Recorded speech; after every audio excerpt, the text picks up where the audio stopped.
So ayun na nga, kriptuhan. So nagbay ako ngayon. Bakit nga ba ako nagbay? Simplihan lang natin. Kunin ko muna. Ang dahil lang dito sa divergence na to, ito yon malalim, ito malalim pero mas mababaw dito.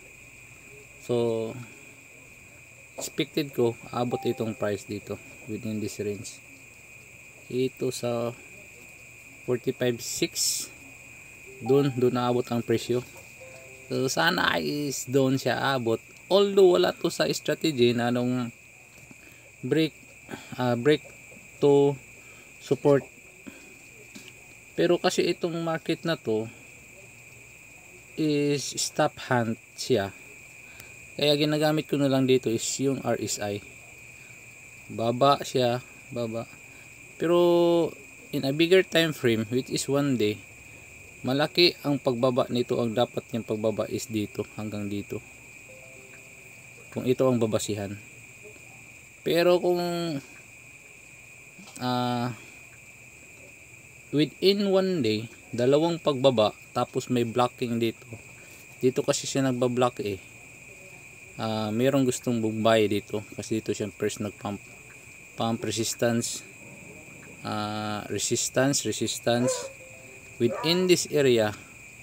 Daming gusto mag-buy, pero yun nga lang, dahil nga stop hunt tong nangyayari dito is isi-sell nila to siguro. Tingnan nga natin yung data. So maraming ang gustong mag-buy within, so maraming gustong mag-buy, maliit lang ang mag-sell. So doon tayo, baliktaran kasi ito maraming gustong mag-buy. I hope na may oras pa para pag pumunta doon sa pinakamataas, doon ako magsisell. Dito maraming na nagkuha ng long, mga 75%, 25% lang yung gustong mag-sell. Pero sa mga malaking account, baliktaran sila, gusto nilang sell kasi marami ang gustong mag-buy. Yun lang yun ang pag-explain nun. So ayan, bumagsak nga siya. Hopefully may pagkakataon pa to. Ayun, magbabounce na kaya dito. Stop hunt talaga ito magaganap dito. Titingnan nga natin to. Ayun, within 1 minute, sagad abot yung presyo.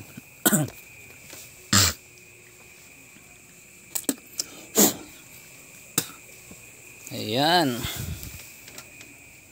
talagang dito sa area na to may raming gusto mag-buy. So let's see, mapakabilis niyan dyan pero titingnan natin sa 15 minutes nga. Ayun nga nagpo-form nga siya ng divergence. Ayun, ito na yun sinasabi kong divergence niya. Stop hunt, mabilis kasing galawan pag ganito pero ayon sa aking tansya, kasi nga 1,500 micropips yung sa akin, nakabase ako ng 25 leverage. Mawawala yung account ko sa 43,800, pero malayo yun, malapit lang yun kapag bumagsak talaga ang market. Pero para sa akin is ito na, kasi nagbe-diverging kasi siya. Tiwala ko sa mga tatlong candle to, either isa, dalawa, tatlo, break siya. If ganito ang mangyari kriptohan, first resistance, second resistance, third, pupunta dito yung price, example pump, babalik siya dyan. Ayun, or either dito. So ganun ang laro. Pero ang pinaka secure, hintayin mong pupunta dito yung price, example punta dyan tapos babalik dito. Ang pinaka secure is dito mag buying, para yung stop loss mo is malapit lang. Yun. So focus tayo within this range, kasi ito yun Ito yung mga within 15 minutes lang, 'di ba? Within 15 minutes, ito ganito siya kataas, ganito siya kababa. So focus tayo dito sa box na to. Ayun lang. Ayun. So hope na naintindihan nyo. If mag down siya, so wala tayong magagawa. Yun lang.